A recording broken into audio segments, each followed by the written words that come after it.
beberapa hari lalu, selalu dan setiap tahun masih ada pertanyaan terulang, diulang berkali-kali, bagaimana hukumnya mengucapkan Selamat Natal. Itu setiap tahun sudah dibahas oleh ulama, sudah dijelaskan oleh Majlis Ulama Indonesia, tapi masih menjadi pertanyaan setiap tahun.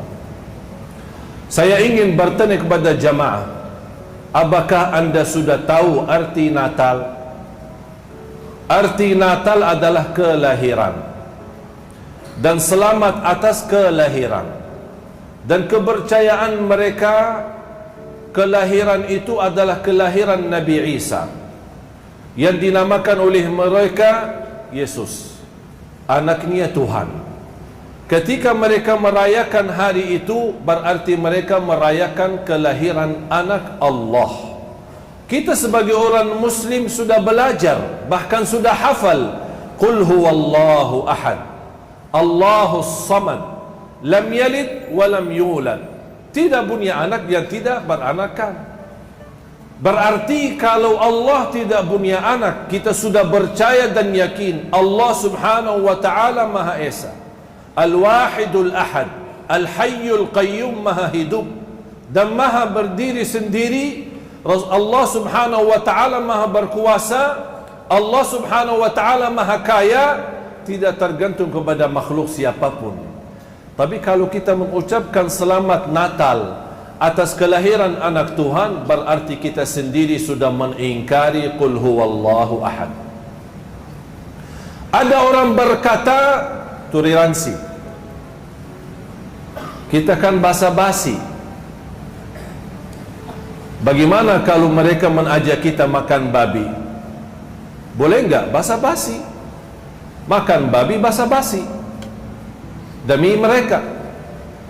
Kalau memang boleh makan babi, boleh ucapkan Selamat Natal.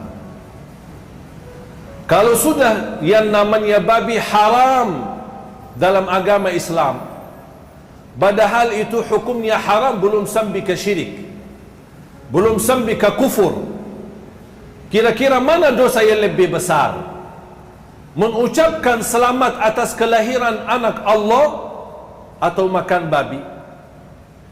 Jelas dosa jauh lebih besar kita berkata Allah mempunyai anak.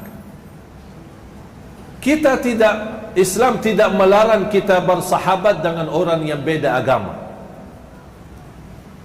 Islam tidak melarang kita berbisnis dengan orang beda agama. Islam tidak melarang kita bertetangga dengan orang beda agama. Islam tidak melarang itu. Yang aku heran, semua kebebasan dalam agama dibolehkan. Bergaul dengan mereka, silaturahim dengan mereka, jalan-jalan dengan mereka, berbisnis dengan mereka, pinjam uang dengan mereka, bagaimana sama-sama hidup dengan mereka, bertetangga dengan itu semua tidak ada larang. Ketika datang hanya Selamat Natal, oh kenapa Islam susah? Subhanallah, anehnya manusia. Banyak hal yang dibolehkan, kenapa fokusnya hanya begitu saja? Mengapa susah mau mengucapkan? Kita harus menunjukkan, walaupun kita diajarkan menghormati beda agama. Rasul hidup di tengah masyarakat yang di kufar Quraisy di Makkah, hidup di Madinah dengan tetangga orang Yahudi. Tapi Rasul SAW tidak pernah mengikuti perayaan mereka. Rasul tidak pernah mengikuti mengucapkan selamat hari-hari raya mereka. Tapi Rasul tetap tetangga mereka. Rasul silaturahim kepada mereka.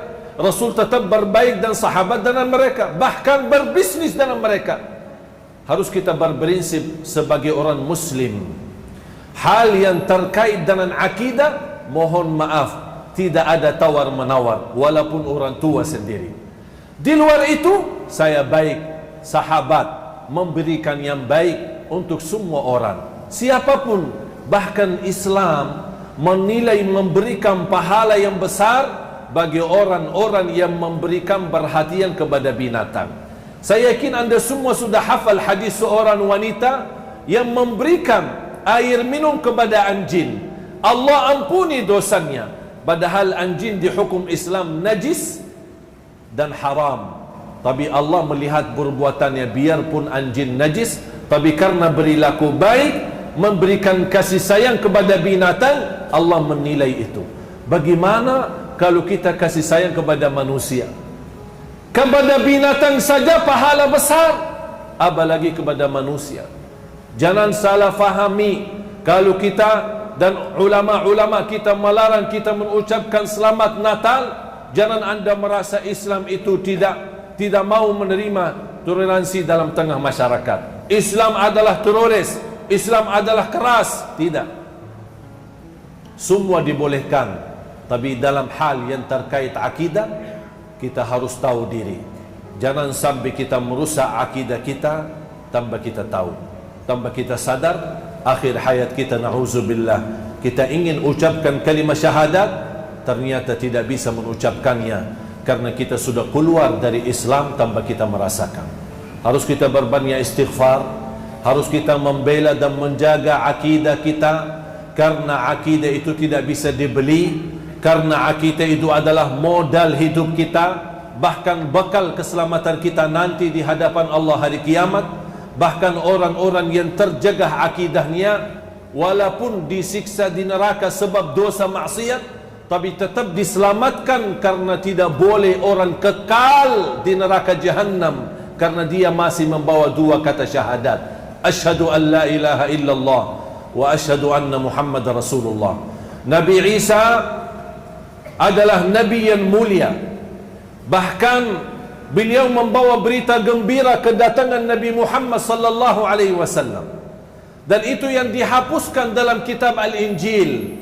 Padahal Nabi Musa sudah menyampaikan berita gembira, akan datang setelahku orang yang mulia bernama Nabi Muhammad. Di riwayat bernama Nabi Ahmad, dan dua-dua Ahmad dan Muhammad artinya orang yang terpuji. Nabi Isa orang-orang nabi, dan tidak sah iman seorang mukmin kalau dia tidak percaya kepada Nabi Isa, bahkan kepada seluruh nabi. Dan kita sudah hafal rukun-rukun iman, di antaranya percaya kepada seluruh nabi dan rasul.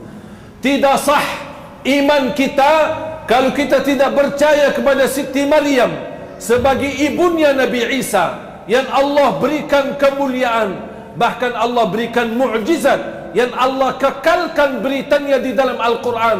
Kun fayakun, seorang ibu bisa mempunyai anak tanpa ada suami. Dan saya pernah sampaikan, kalau memang Nabi Isa dan Siti Maryam benar-benar dimuliakan di dalam ajaran dan agama mereka, tolong tunjukkan di Taurat mana atau di Injil mana yang ada satu surah yang bernama Siti Maryam, atau surah yang membawakan berita Nabi Isa alaihi salam. Tapi subhanallah, di dalam Al-Quran, siapa istri Nabi Muhammad yang kita semua tahu? Siti Khadijah. Siapa istri Nabi Muhammad yang dicintai? Siti Aisyah. Dan banyak istri-istri yang lain. Tapi tidak ada satu surah pun yang bernama surah Khadijah atau bernama surah Aisyah. Tapi karena kita umat Islam memuliakan Siti Maryam, memuliakan Nabi Isa alaihi salam, Allah turunkan Al-Quran yang kita baca, dan Allah kekalkan Al-Quran sampai hari kiamat. Ada satu surah lengkap dari awal sampai akhir, namanya surah Maryam.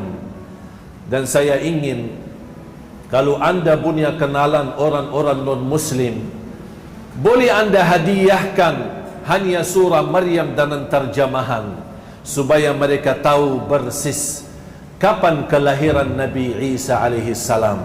Yang mereka percaya kelahiran Nabi Isa atau kelahiran anak Tuhan tanggal 25 Desember.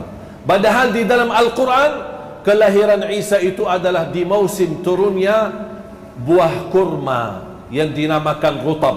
Rutab itu adalah kurma separuh atau setengah matang. Itulah musim tidak boleh dan tidak mungkin bisa berbuah pohon kurma di musim dingin, di musim salju. Harus musim panas, bahkan panas sekali, baru bisa berbuah. Allah ceritakan persis keadaan kelahiran Nabi Isa, tapi mereka merubahkan dalam sejarah dan mempalsukan cerita Natal, menjadikan 25 Desember yang menjadi hari-hari biasa, hari dingin dan hari sejuk. Yang kita lihat sekarang di negeri barat memang musim salju, musim dingin, dan masuk di negeri Arab sendiri. Oleh karena itu jamaah sekalian, jangan pengaruhi dari media yang benar-benar nyata, yang batil-batil nyata. Kita harus menjaga akidah dan tetap kita berakhlak baik sama semua orang.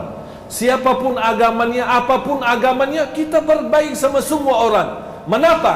Karena kita membawa pesan, wa ma arsalnaka illa rahmatan lil alamin. Itu akidah kita. Rahmat bagi seluruh alam, rahmat bagi binatang, rahmat bagi pohon-pohon, rahmat bagi seluruh makhluk, rahmat bagi manusia, rahmat bagi non-muslim, rahmat bagi sesama muslim. Dimanapun kita berada, membawa perjuangan Nabi Muhammad rahmatan lil alamin.